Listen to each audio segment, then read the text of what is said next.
So Animal Crossing New Horizons 2020, I have announced for both of these games now. That's because you're the video games. I am it's the quirky. A non-linear life simulator game where the player moves to a deserted island after buying a gateway package from a travel agent called Tom Nook, the biggest scammer in the universe. There, the player must complete tasks, gather money, craft items, and develop an island and customize it for the community that resides there. Why do we like it? Animal Crossing New Horizons is a huge improvement of its predecessor, offering players a lot of freedom and new cool features like terraforming, outdoor decorations, and a fully stuffed DLC that you can pay for. She bundles her home and auto insurance. Plus, it came out during that event, and people really delved into it, having business meetings inside the game, virtually visiting family and friends, and most importantly, staying connected through the game that gave pure joy. There it is. In a very dark time, people found an escape with Animal Crossing New Horizons doing chores. Using it to go fishing or bug hunting, as well as a way to develop their collector or artistic side, all at their own pace. I will say the games are good at what they do. I will not knock. They are prime quality at what they are doing. But I don't know how you could have multiple of those games on this list, because to me they're just too similar to one another, even with new features and polish. By that argument, it would just be whatever the newest one is. Ready? Yeah. Ready? What? What? Outer Wilds. What's that? Is that the one by? I can't read it. It is Mobius Digital and Annapurna. Well, it's certainly critically acclaimed. Yeah, no, it's a really popular game. It's a first-time alien astronaut must navigate a lethal time loop, uncover the words of an ancient vanished species, and endure more than a few ignoble physics-based deaths as they unravel the mysteries of their solar system. Outer Wilds is gaming's greatest double-edged sword. It sticks with you for years, but its very nature resists replaying. Oh, we've had an experience like that. We know a game that should be on here that works like that. Actually, we know two. Yeah. Oh, yeah. Outer Wilds has no power-ups, no skill trees, no stats to buff. Not for me. Information is your reward and your greatest weapon. You fling yourself into the abyss again and again, scraping off a few more shards of the game's great mysteries each time. That does sound kind of fun, actually. This is a game for players who love discovery, great writing and characters, worlds in miniature, and ideas so massive they can barely be contained. For anyone who's felt a connection with others across great distances, who's ever looked up at the stars and felt scared or safe or both. So, Bye. bye. Jack, bye. Bye, Jack. More cars. GT4. Gran Turismo 4. This is a really short one, so you better type fast. Squeaky squeak. Want to race some of the fastest and most expensive cars in the world around some of the trickiest tracks in the world from the comfort of your couch? No. No, because I feel like the biggest experience of riding in a racing car is the actual being in the car and feeling the The acceleration. car going. Then Gran Turismo 4 is the game for you. The definitive Gran Turismo, this game offers quarreled realism and an expansive roster of cars. The sequel took everything that made its predecessors good and fine-tuned them until they were perfect. So it's just saying it's improved over the other games. So it's a car game, but good. It's Hot Wheels. And we're about to knock a game off of my list. Chrono Trigger is a classic RPG that transports players through different periods, such as the Middle Ages, prehistoric times, and a post-apocalyptic future to prevent a gigantic global disaster. In the process, I guess, theoretically destroy that post-apocalyptic future, but let's not go there. Well, I mean, I guess we could. The game's events begin to unfold after Chrono Mari, her name is Marle, M-A-R-L-E, and Luca accidentally traveled to the year 600 AD from 1999. Oh, no, from 1000. That's right. 1999 is when the world ends. 1000 ad. Throughout their journey to save the world from an evil Spoiler alert. Oops. Throughout the journey to save the world from an evil sorcerer named Magus, very creative, the group of adventurers recruits more party members from various periods to prevent the summoning of Lavos. Unlike many JRPGs, Chrono Trigger deviates from featuring random encounters. Instead, enemies appear on the map while exploring. A popular condition today. Yeah. It is truly ahead of its time, considering its release in 1995, before popular JRPGs like Final Fantasy VII came out. I don't think Final Fantasy VII did that. No, it had random encounters. Yeah. Right? Chrono Trigger was a masterpiece in the audio and visual departments. It was very pretty. It was one of the prettier Super Nintendos, which is a respectable thing. Thanks to a soundtrack composed by Square Legends, Yasunori Mitsuda and Nobuo Uematsu. Love that guy's work. He does a lot of music. The game's exciting battle mechanic, combined with a rich story that features multiple endings, it just depends on at what point you beat the story you beat the game. Well, it also kind of just depends on if you choose to continue after things happen. Well, if you don't continue, you don't get an ending. Well, but there's an implied ending that would happen if you stopped at a certain point. Oh yeah. It makes Chrono Trigger not only a top-notch RPG, but also one of the best video games ever made. So you think this one qualifies for its spot, or at least being on the list? I expect it, and I've beaten it a couple, it's solid. It's a good game, it's compelling, it's beautiful, and it sounds beautiful. Its presence does not, it's beloved, but I don't know if it's one of the best, but it is a good game, I'd say. It's pretty iconic. It's a big deal, and it's from an older system. Super Scope 6? Yeah, that's what it's from. No, that's gonna be the next one. Oh, it might be. Or Yoshi Safari. Or Hotel Mario. Or Glay Lancer. Hotel Mario. Mighty Gunvolt Burst. People like that game. Yeah.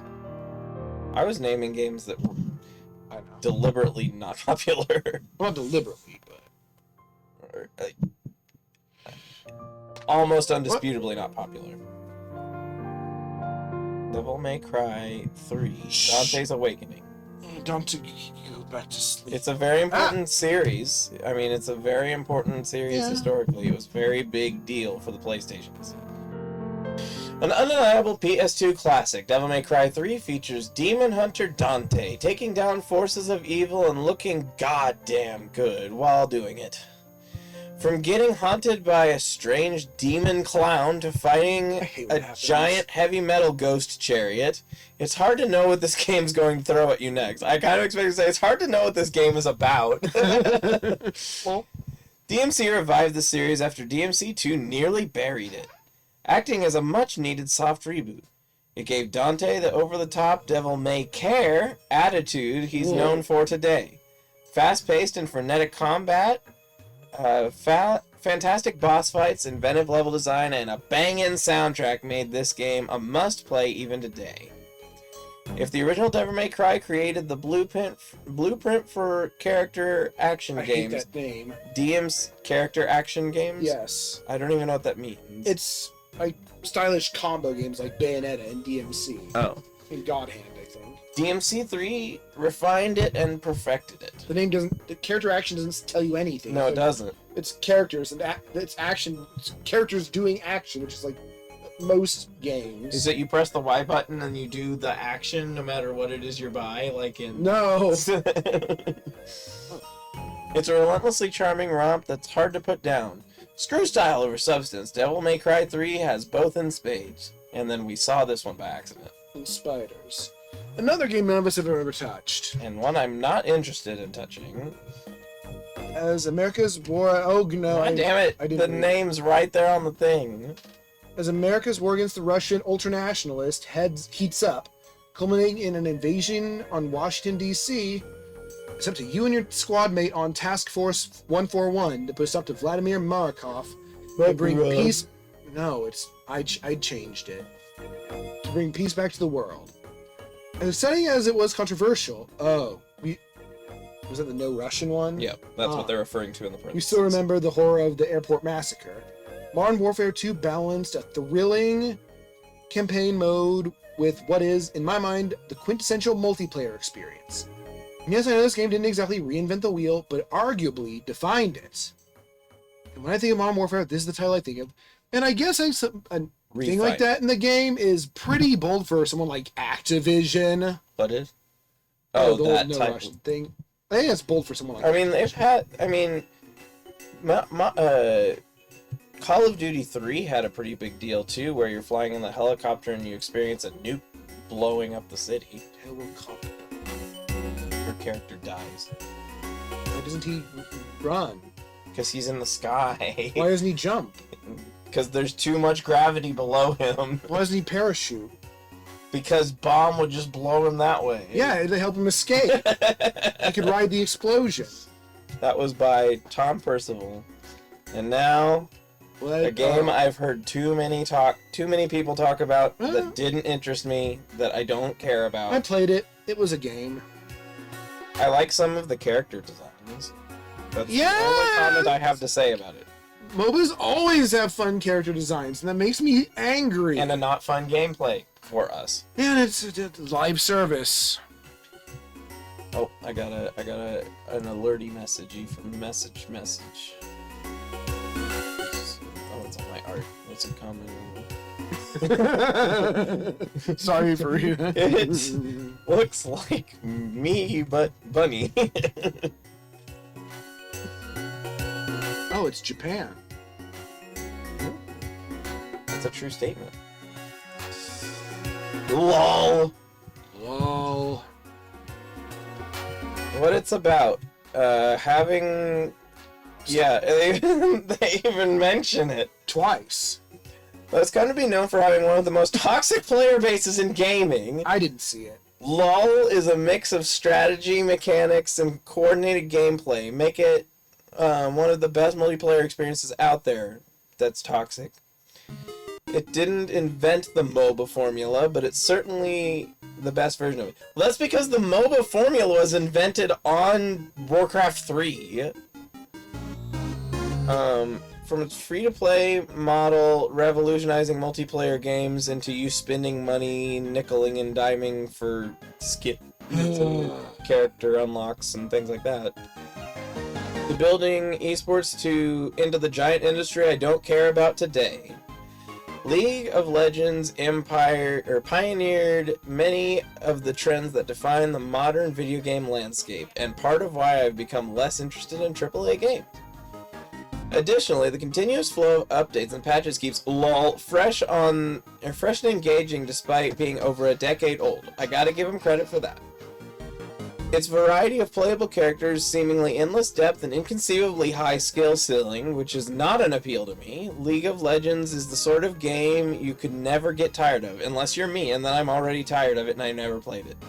And though toxic interactions can sour the experience, the highs that come with from hard carrying a game are genuinely unmatched and made all the time spent learning this game worth it. You got tired of what? I got tired of it pretty quick. Yeah, it just doesn't seem... It didn't hold me. That's how you learned you don't like MOBAs. Yeah. What's next?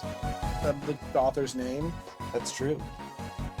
Oh, that's one on my list. Looks like Melee's taking a higher place. Or isn't on the list. That'd be weird, but we have Street Fighter. Nintendo's flagship platform fighter returned. I'm nervous to scroll down. No! There. You just scroll smaller. I can only scroll at certain increments. Smaller. This game should be in it. Nintendo's flagship platform fighter returned in 2018 with its most jam-packed version yet. Bringing back every character from past games and more with the ultimate celebration of gaming as a whole. When it comes to crossover fighters, there's no game crazier than Smash Ultimate. With a roster of over 80 characters, including Mario, Cloud, Solid Snake, Cloud Pikachu. is the most underdeveloped because they wouldn't let them develop him. Sora, Kazuya, and even Steve from Minecraft.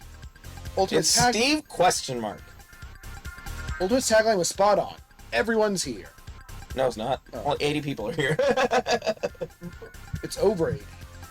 Even still. Yeah. Ultimates, they're only over 80 people, sorry. Although it was the first appearance of Banjo-Kazooie in a long time. It's the only appearance in a fighting game.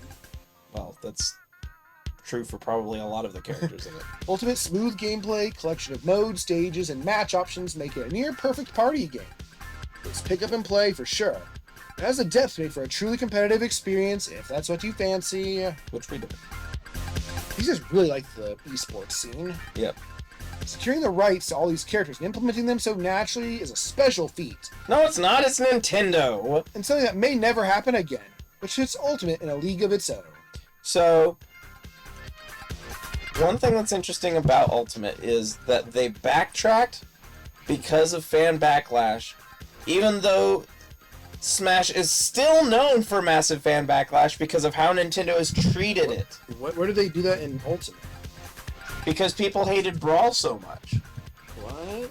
People found Brawl sluggish, and they didn't like the tripping, and they didn't like how much they made it basically as anti-competitive as they Oh, yeah, could. they fixed that in Smash 4.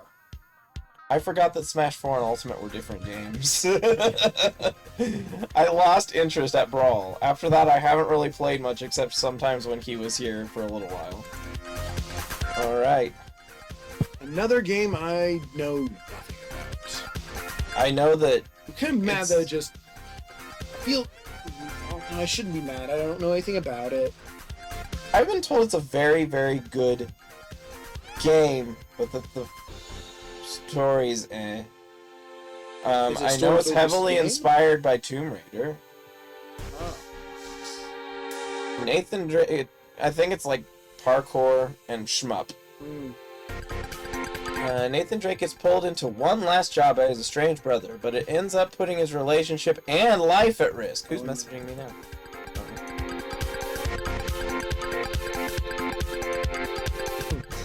It's a fair answer, right? Yay, okay. It's so nerve-wracking to try and get the last line on. Naughty Dog took the end of Nathan Drake's story seriously and used a generational leap. They better not put Last of Us 2 on here. Generational leap to provide a gorgeous globe-trotting adventure that spends as much time exploring its characters as they do exploring the globe. Drake himself feels vulnerable. His brother is a great new addition, and Elena's turn as the loving wife who just wants Nate to do better is... Oh yeah, Nate as a nipple. Do better is justified and immensely satisfying. But it's not just the story, as Uncharted 4 feels like a cherry on top. Feels like a cherry on top of for a franchise that is full of show-stopping action sequences. I can't... Using every scrap of PS4 processing power to deliver iconic, gorgeous levels filled with that classic Uncharted gameplay that feels like Indiana Jones on steroids. I don't know how well he'd be able to move if you were on steroids, though. He'd be, like, bulky. You can't just leave everything to your spell checker, people. No.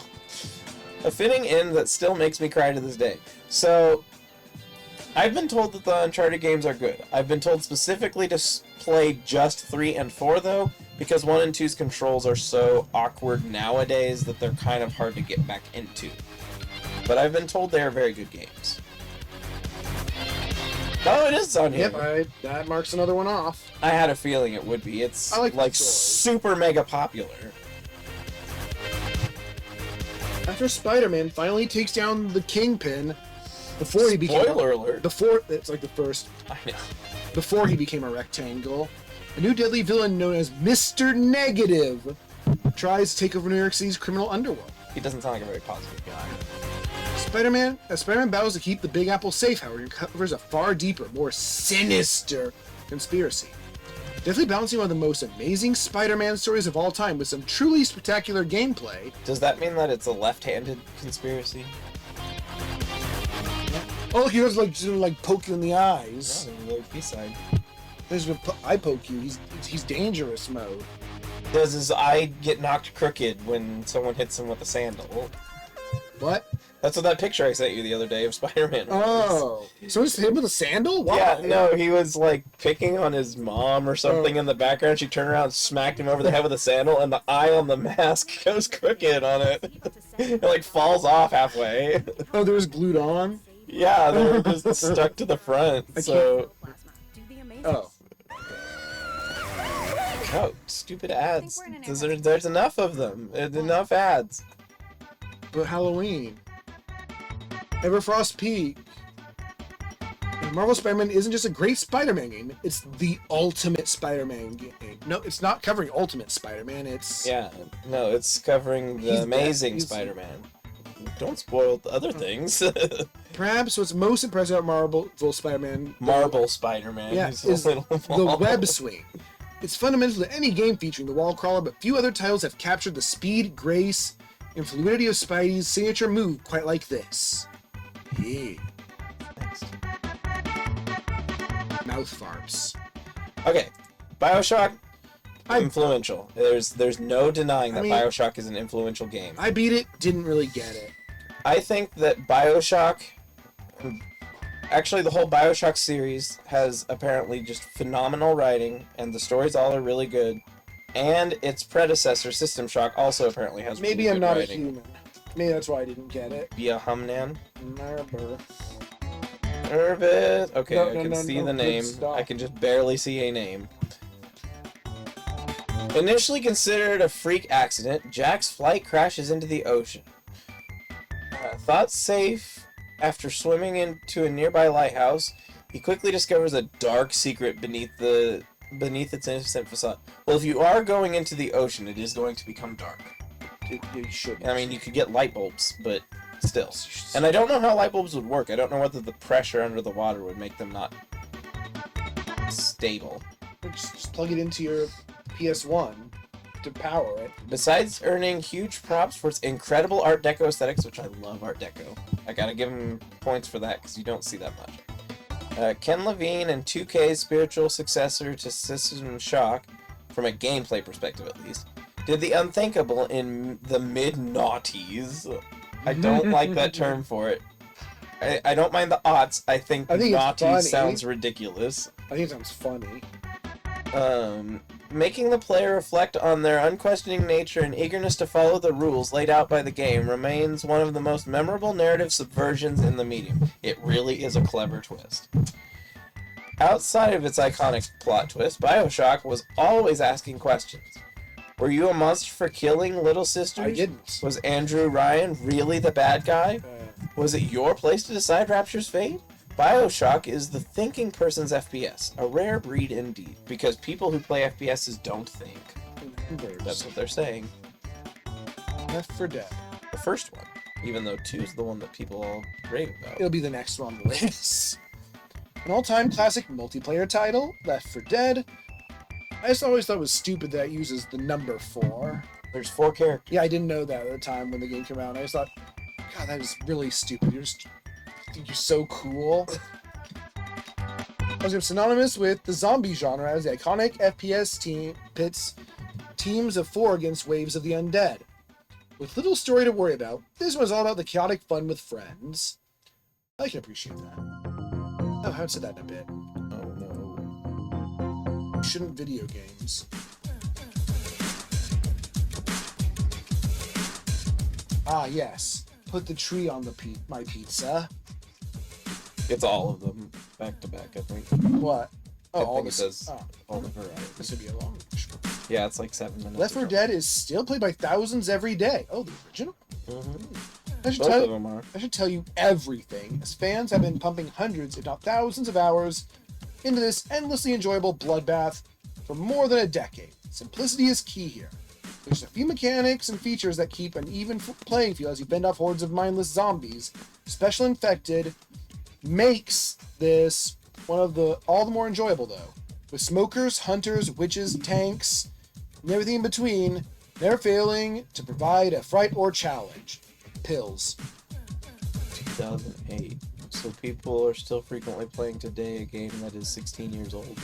That's Valve. That's that you're getting your value out of your game. Oh! We appreciate this being on Yeah, here. I forgot. Except the friggin' heist section. It's depressing as hell. What heist section? The bonus content in the casino. Oh, that. I enjoyed it. Well, there's a lot of cool features to it, but the actual story is so gloomy the whole time. I mean, it's not like it's a cheery game series. It's not like it's a cheery game series to begin with. I don't remember the sound. In that area, just there's this constant droning back and Oh, I yeah. turn the music off, the ambience off. What it's about. New Vegas. Good, it stopped right where I needed to. Sees us take on the role of the courier after he's ambushed by the villainous Benny. Damn it, Benny! But Benny is a small part of the story. Are you consuming time again, Benny? Jimmy and Bimmy will help you to your seat. Benny is a small part of the story as you become embroiled in a political conflict involving the... I don't remember what entities are. New California Republic. New California Flag. Republic. Oh, right up there. New California Republic, Caesar's Legion, and Mr. House. Damn it, Benny. All vying for control over the Mojave Desert. The Mojave. I mean, it is that too. And whoever you choose to side with will determine the future of the wasteland. And all of them have reasons not to like them. Like, a lot of reasons not to like them. Is there even, like, a good faction in the game? Independent could be. The NCR isn't bad, really. They're like the Paladins. Why we like it. To be only given 18 months to design, write, and code a AAA game, and to be heralded as the best entry of its franchise is a miracle. That is enough time to make 6 Mega Man 7s. So this is a open world Bethesda scale game, so... And It was actually good. It was, like, highly appreciated. And can you really consider how much work you're talking about there? Oh, no, I'm sure. I'm guessing that means there was a lot of crunch and a lot of people who felt miserable for months. Gotta love AAA. To be heralded as the best entry of the franchise is a miracle, which is what makes Fallout New Vegas so unique. It refused to approach the wasteland the way its predecessors and eventual follow-ups did, offering some of the most morally complex writing and that challenged personal beliefs, gameplay that never held baby to you, and showed the harsh... Never held babied you. This article, man. I mean, it's long, but still. This is different people making all this mistakes. I almost added a game to my list that did not exist. Persona 7. Oh, well, that will eventually exist. I don't know how I did that. And showed harsh realities of the apocalypse with a map packed with so much charm in its design. It also is one of those games that you can play like for 600 hours and probably not have explored the whole map. Yeah. You can also play as Demo Man TF2. No. It never held baby you. I can agree with that. It really is a very short list since probably 2004 of AAA games that I care about, and this was a very good game. And then, from everyone that I know's opinion, 4 ruined everything. Like, it wasn't awful, it just was a huge step in the wrong direction. Then 76 ruined everything. It did. To the point they're still trying to fix it, but at least people kind of like it now. Ooh. I had never heard of this. It's a really good game. It's not a game you would be interested in, but it's a really walking good sim? game. Yeah. Journey is a wondrous indie game combining breathtaking visuals with a Grammy-nominated soundtrack as players. Sorry. I don't know why I'm like this. As players navigate through a desert, all in hopes of reaching a mysterious light atop a mountain in the distance. That's the sun. Look, it's really tall among us. Amogus. As one of the most breathtaking indie games still to this day, with its elegant design and enchanting score, That company's... No, That Game Company. That's That what it's Game called. Company's 2012 release is in a class of its own with regard to environmental storytelling. Without a single spoken word, this game conveys its narrative in inventive ways, tugging at the heartstrings from start to finish, especially with its online surprise. Yeah. Well, not a game you'll go back to often. Your first experience is bound to be one of your most cherished gaming memories. That Game Company makes a lot of like particularly casual, very, very beautiful games. It's a silly name. They did Flower, Flow, Journey, and there's one other that were all from like the same time frame. Join the team. Oh, Child of the Light. Had a crossover with Bloodstained. Flow, Flower, Journey, Sky Children of the Light. Oh, I guess that's the fourth. Only Yeah, one they of them made was on 4 the games. PSP.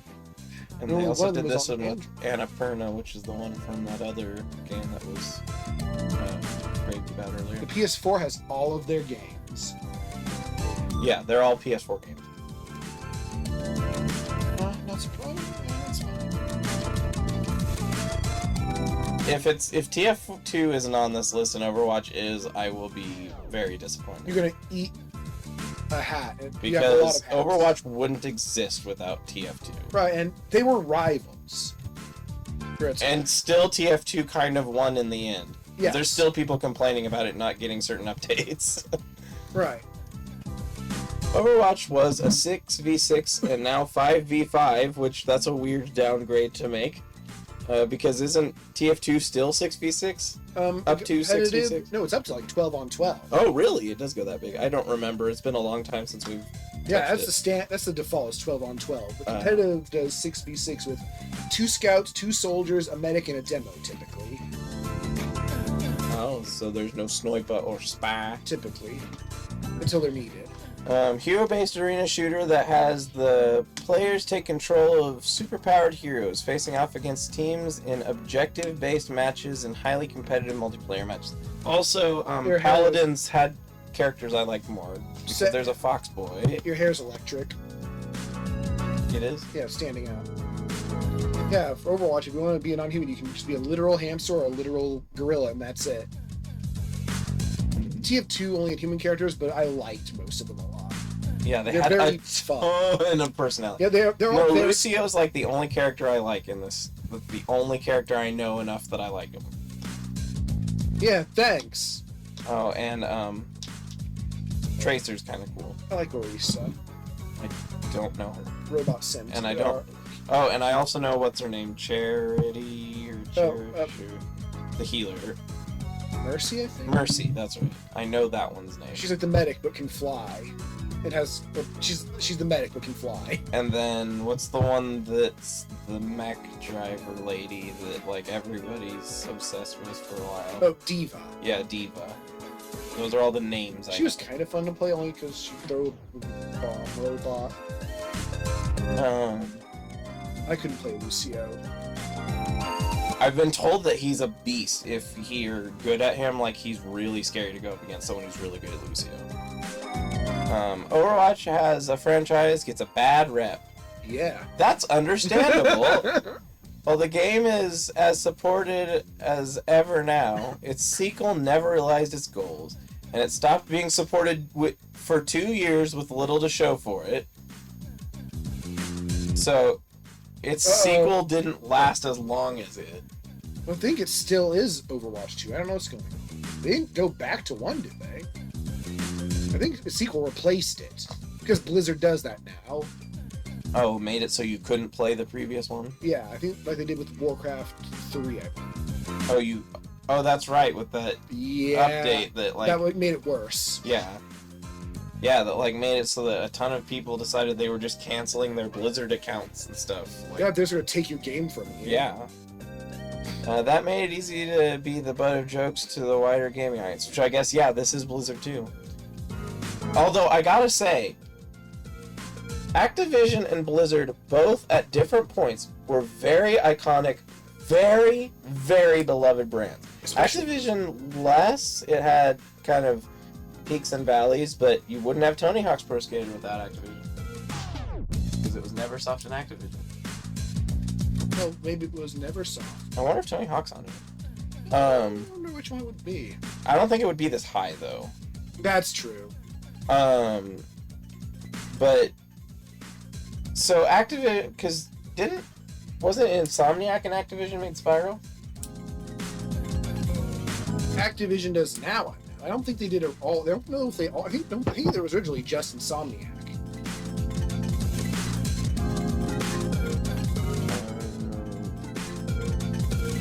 God, they put Toby. What about Toby? Adobe. Skylanders. That will not be here, and rightfully so. Shin is so embarrassed that he likes a game, and I don't understand why. You're halfway there. At 17 out of 25. At 17 out of 25, you're halfway there. Oh, the Wii version is so borked. Yes, it is. Sony Computer Entertainment and Insomniac Games. Yeah, so Activision didn't have it. I think they started getting into it either at I think it might have been the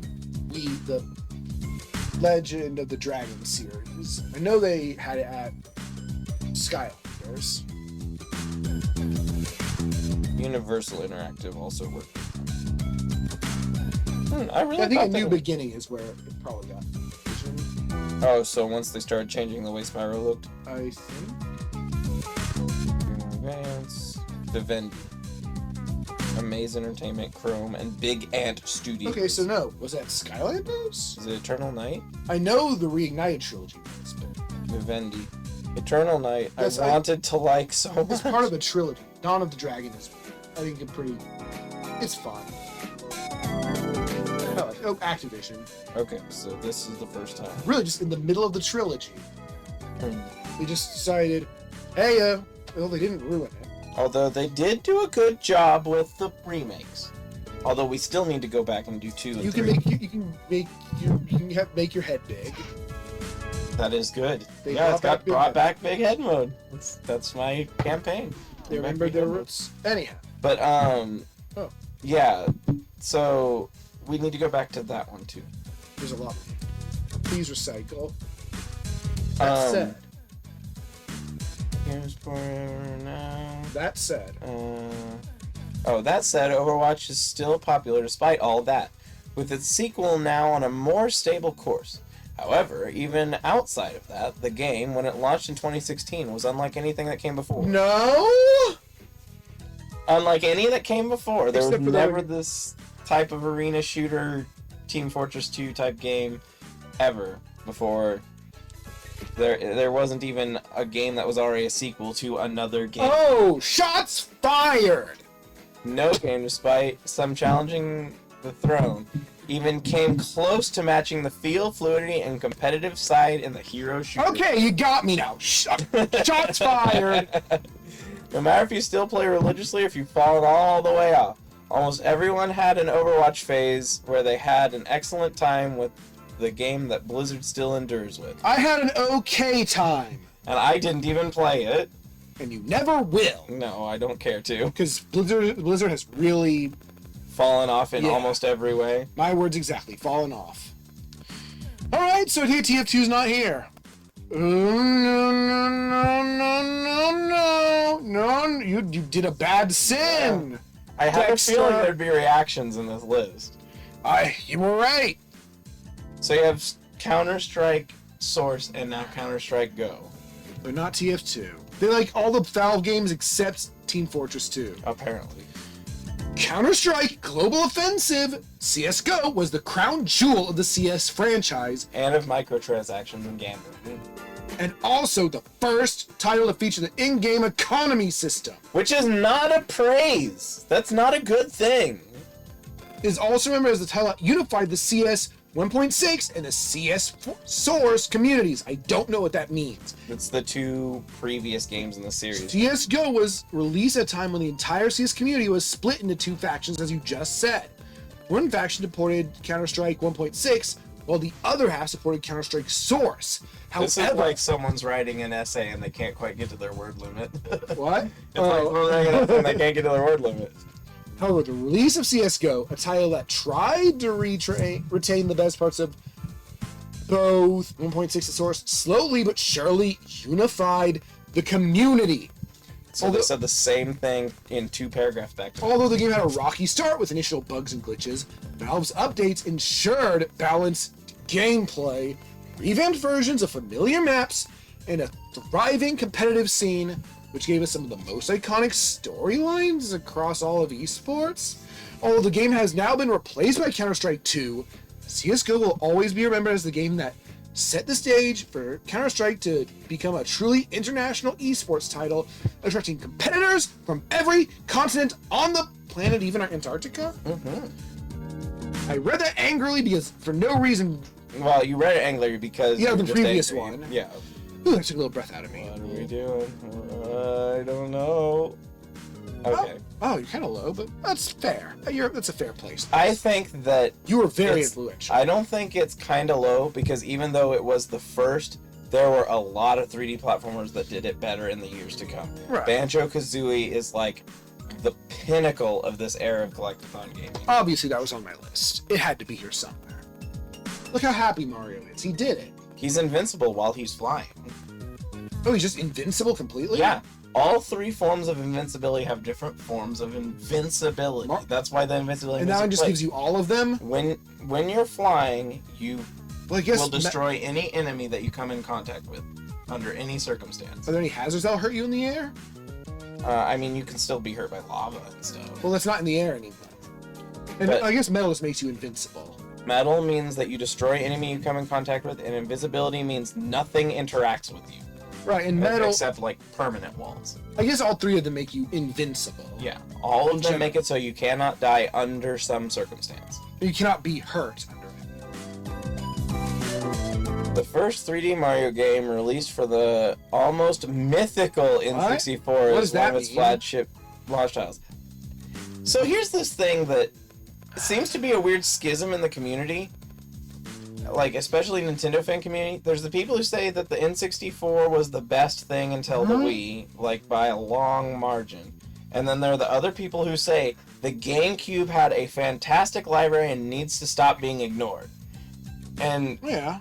there's a lot of people who still just don't consider the GameCube a good console. Even though it was like unsuccessful as far as sales comparison to the 64 and the Wii after it, And of course, it was competing with the PS2. it had really, really, really good games. And some of the most important games in Nintendo's history. Like... Gotcha Force! Smash Melee. Gotcha Force. Smash Melee is Oh, yeah. on there. A lot of people still credit Kirby Air Raid as like one of the better racing games of its era. It was... I don't like it as a racing game, but it was... I don't know if it was a good game, but everyone loves it. There's so the Metroid Prime trilogy, which was very, very important to revive. The third Metroid. game was on the Wii. Oh, well, 2 of the Metroid Prime trilogy. I mean, there's a lot of important games on the Wii. Animal Crossing's first American release. Do not sniff the soda can while holding it upside down. Up your nose. So, the whole mythical thing, I don't know. The 64 had several really good games. And had a really tiny library. I will say, it had several really good games. I've heard people argue that it had a bigger library than the PS3 because the PS3 games don't count, but because they were shovelware. I don't get it. I don't agree with that logic. Yeah. I thought the Blue Ranger was on my shirt. Yeah, you just have a Blue Ranger on your shirt. Mario's first foray into 3 dimensions was remarkable, coming at a Mario time RPG. when it was difficult to see why Nintendo would break from the formula that had proved so successful.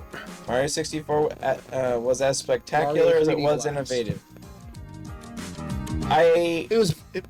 I did not get as much longevity out of Mario 64 as a lot of other people did. The only retaining longevity I have of interest at all is in speedrunning. I'd say for how big of a jump it had to make to get to 3D, it landed it fairly gracefully.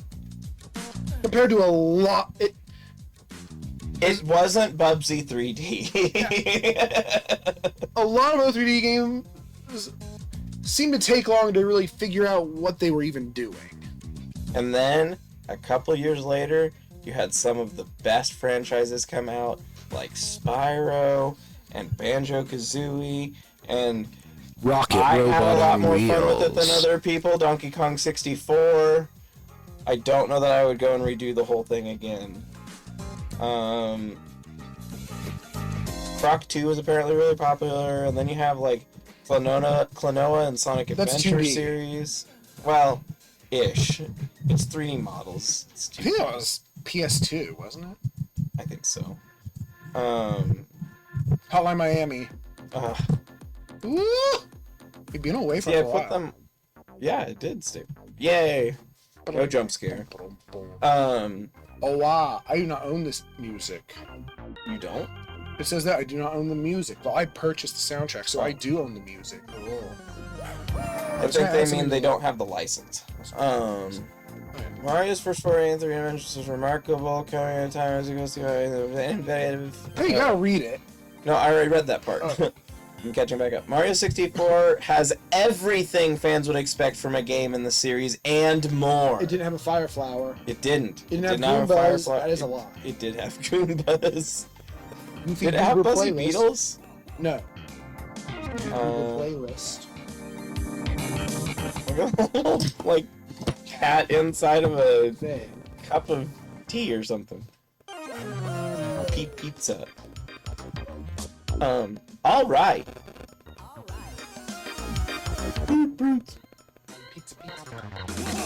Pizza time. That's my favorite part, actually, of the vocals. Transports players back to their living rooms in the mid to late 90s. It holds up remarkably well with a thriving speedrun community and genuine warmth from fans. Many of whom see this as the pinnacle of Mario's adventures. Well, they're. I'm sure there are people who think that, but I'm relatively sure that's not I true. like Galaxy and Odyssey a lot. I was gonna say, a lot of people love Galaxy. A lot of people say Galaxy is like the perfect Mario game. It's up there. I like 3D like now too. That's a different kind of 3D platformer. Either way, it's still a Mario game, Oh, no, which you is what they're talking reveal about the there. next one. I can't quite read it, but you revealed it. Something about 2005. Oh shoot! So it's not Pizza Tower. Oh. Eco made it. The Eco series is on here twice. Oh, Shadow of the Colossus follows the story of Wander, who wishes to resurrect his dead lover by traveling to the Forbidden Land and destroying 16. That's a lot. Massive beings referred to as colossi.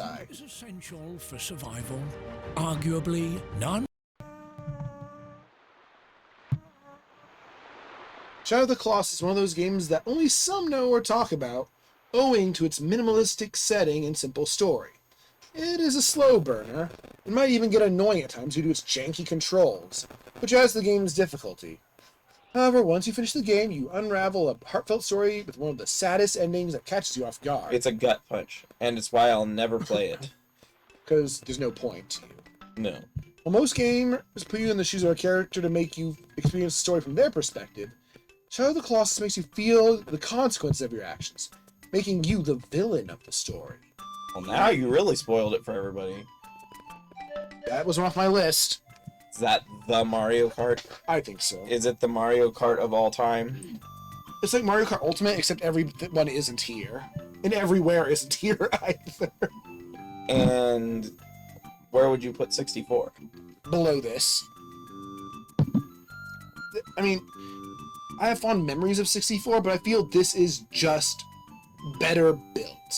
Well, of course it's better built, but it's very iconic and important still. What? Oh, is it my turn? That's right. yes. This happens a lot. Yeah, because in my head I'm always thinking that me talking means that I've somehow finished my dialogue. Nintendo's flagship racing series has its biggest entry yet on the Nintendo Swatch. With more tracks, racers, carts, and a new ability to hold multiple items at once. They had that in Double Dash too, though. Yeah. I had to check to make sure that they didn't actually say Swatch. No, they did not say Swatch. You would have laughed if they had. I would have been much more amused, yes. Mario Kart 8 Deluxe is the biggest entry in the franchise in every sense of the word. Not only does it have the same tight gameplay and all of the content of its predecessors, and still has cheating CPUs. Oh, it's a lot better about it. No, there's different ways that they cheat now. Not only does it have the same tight gameplay, including the devilishly hard 200cc mode, which I wouldn't play, but it improved the battle mode and threw a ton of tracks and racers, especially if you factor in the DLC that you can pay for. You don't need us to tell you how amazing Mario Kart is, so we can break it down. I've been told, actually going off a tangent here, that Mario Kart is the reason there will never be another F-Zero. Oh, I can understand Yeah, how that. amazing Honestly, I it like is. Mario Kart better.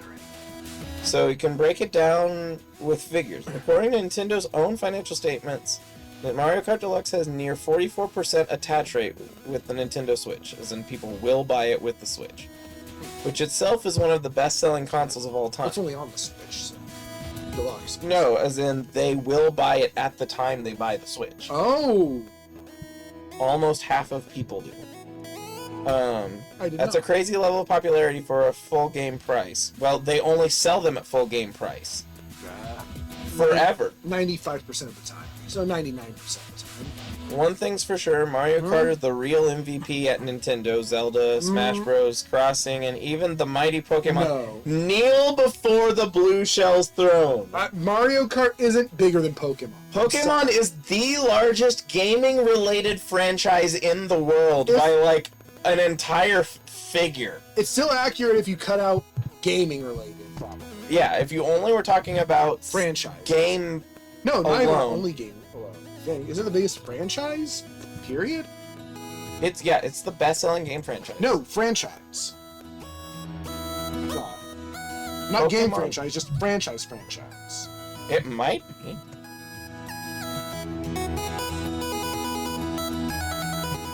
I mean, you're talking about Disney and stuff at that point, though. No, you're right. Yeah, right above Mickey Mouse and Friends. It has $30 billion more revenue than Mickey Mouse and Friends. And right below that, that's probably Sanrio. Nope. What? But yeah, so the Pokemon Country, Pokemon Country. I mean, it is within the universe. There could be a Pokemon Country. Licensed merchandise, though, is where that comes from. Heavily. Yeah. It's mostly not not video games. Shit, wait, go back. Jet aircraft livery sales. What? Livery sales, alcohol sold on board their custom jets. That's a very random thing for Pokemon to be selling largely in. And it's just like mobile games. Not video games, but mobile games. Yes, fame franchises. Best-selling video game franchises. Number one is Mario. Above, oh, okay, so Mario beats Pokemon in game, so Mario Kart does. Yeah, Tetris? Pokemon's third. Oh, yeah. That's cool. Yeah, Tetris is enormous. 480 million. So, Oh, Mario It's beats still- him by a it's- landslide. but Mario Kart is still 1/3 of Pokemon sales. Right. So Oh, they're and just this- outright incorrect. The Super Mario series is a lot bigger than Mario Kart. Yeah. Oh, good for him. There's so many games in the Super Mario series. The Pokemon does beat any single Mario series. Yeah. Not by a landslide, though, the Super Mario series. No. It's kind of close. No. I mean, as you just saw, these two icons are probably in this day and age more famous than Mickey Mouse. I never think about Mickey Mouse. I think about Kingdom Hearts more than I think about Mickey Mouse. That's like Grand Theft Auto. That's Number 5. And number God, 6. yeah. Yep. Minecraft is all the way down here. It's underneath a sports game. Ugh. I Tennis don't care shop. for sports games. It did happen. Miami. Yeah, and so no, they do not kneel before the Miami. throne. Like, they patently do not kneel before that Ooh. throne. Oh, I saw a picture of Terry. Where'd he go? I don't know. Which Terry? Mine? Dragon Quest. Monsters. Oh. I have no idea. It's on there. There. That's Yeah, what I it had to be on here. It had to be on here. Silent Hill 2 to a lot of horror fans, like gaming horror fans, is still the greatest horror game of all time. Stop. You're not doing it well. It's annoying. Is like for people who know more obscure games, there's some people who say Forbidden Siren might be better. But generally Forbidden speaking, Siren? Yeah, Forbidden Siren series. Never heard of it. It's a really grim series, but it is a very interesting series. It's a very stealth-based horror series where you can't kill any of the enemies. You can only temporarily knock them down. Oh, Siren Blood Curse series? Yeah, that's the Forbidden Siren series. There are some people who might say that it is potentially better in some of the games, but it's also made by Team Silent, like Silent Hill. Oh, really? So either way, you're talking about the same masterminds who came up with a brilliant series, and I don't know if I could get him to play any of them. I mean, I've already seen the Silent Hill games. Yeah, but it's still different playing them. You played Resident Evil. A survival horror game about a man who explores the ghost town of Silent Hill after receiving a letter from his dead wife.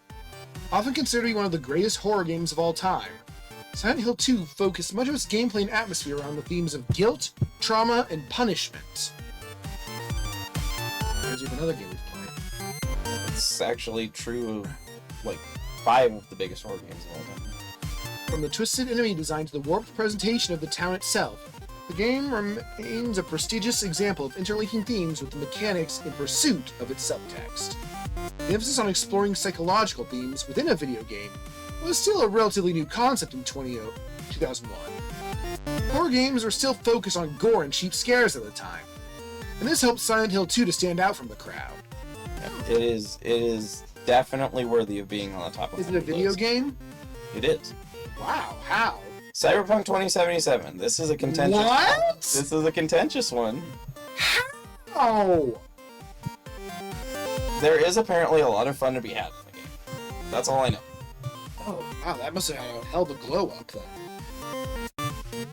A mercenary named V finds themselves in a situation way over their head when a job goes badly wrong, beginning a race against time involving corporate agents, immortality, and the cyber ghost of a washed-up rock revolutionary. It's true. The fall and rise of Cyberpunk 2077 is nothing short of miraculous. Few expected the game to be released in such an unpolished state, and even fewer expected just how much it would be improved by the time Phantom Liberty expansion rolled out. CD Projekt Red's RPG mastery returns in full force here, with an endless array of bleak and beautiful stories to uncover. Silence. Weapons to wield. Miami. No, this is I'm not. joking. Sorry. Weapons to wield and chrome to customize your V with. Night City may be utterly hostile, sucking the eddies, blood, and eventually soul out of anyone who stumbles into its jaws. But this world shines so bright as to be irresistible at all time. The same. Well, you just zoomed on to the next one. Well, I didn't know this is what was next, but I'm happy it's next. You can read it. I guess I don't know enough about it, but that's really high. Yeah, no, it's improved a lot. I do know that. A young child has fallen into an underground kingdom full of monsters. You can choose whether you want to befriend and show mercy to the creatures you meet or decimate them on a bloody path to the surface. Most RPG players never question the morality of their actions. A slime draws near? Just murder it for the experience points and keep moving. Who cares about slime when you have a world to save? Undertale is a game that turns the mirror towards the player and gives them consequences for the bad things they do. It treats the casual murder of an RPG video game with surprising seriousness. Undertale remembers everything you do to an almost frightening degree, and it never forgets a murder. I mean, you can still call self-defense in a lot of cases. But... Well, and also, it kind of forgets a murder depending on where in the story you are.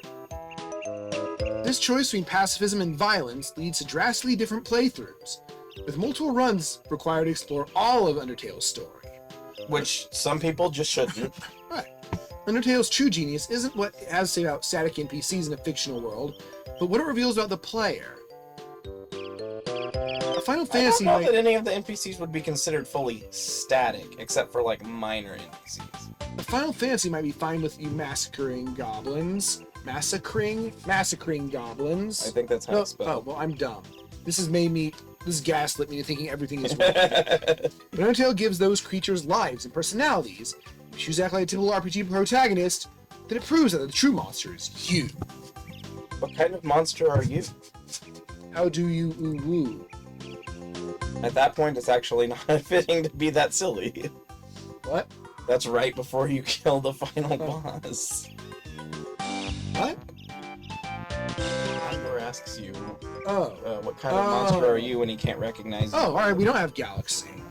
This is fine. Unless they would really front load it that heavy. Somehow Mario returned to space. I don't know why that's so funny to me. In his second galactic escapade, Mario must once again explore the cosmos to defeat Bowser, and then after that he goes on to have an odyssey, but it's not necessarily in space. No, it's not. Well, it's through like time. no, kind of. no, it isn't. Oh. It's through world. But this time with the help of your trusty steed, Yoshi. His Yoshi's. It's not yours. No, it's your trusty steed. You, the player. It's No, your Yoshi. It's Mario's Yoshi. Mario's just You can't borrowing have it. it. You- Mario's just borrowing Not it. your Yoshi. Yoshi's my It's not a friend. cookie. Yoshi's my friend. Did you ever play a game so good it makes you reevaluate the games that came before? No, I've never, ever, ever experienced anything where I reevaluate and scale everything else down just because a new game was very good. Super Mario Galaxy did that for Nathan Ellingsworth. An astonishing achievement that raised the bar for platformers everywhere. Forever. Well, for 3D platformers, it has little to say about 2D platformers. There's like a little bit of it, I guess, when you go through those one pipes. Oh. That's the game, right? Where you can go through the pipes The and it clear goes into pipes. 2D Well, mode. that's Odyssey. Oh, it is Odyssey? Okay, never mind. And a couple of years later, Nintendo somehow made an even better game. Sanding off a couple of the rough edges, Galaxy 2 is a kitchen sink game with a bewildering amount of mechanics thrown at the player and a miserable 100%. Each dangled at you just long enough to remain an absolute joy. Yoshi adds some new moves that feel amazing to control. There are even some great new suits like the Cloud and Rock powers. Cloud was fun. Yeah, where you just swing and then you can go up there now. While you're jumping, like, you'd like do a spinny thing and a cloud can appear under you. Yeah, and then you can be up there now. Platform generation's fun. Then the hub world and level selection just feel like perfect additions to this sort of game. Play both of them, but definitely play this one. But don't 100% it unless you're a huge masochist.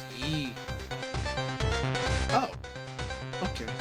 It's an interesting choice as far as indie games. Like, it's a significant game, don't get me wrong. It definitely is one that caught people's attention and people cared about.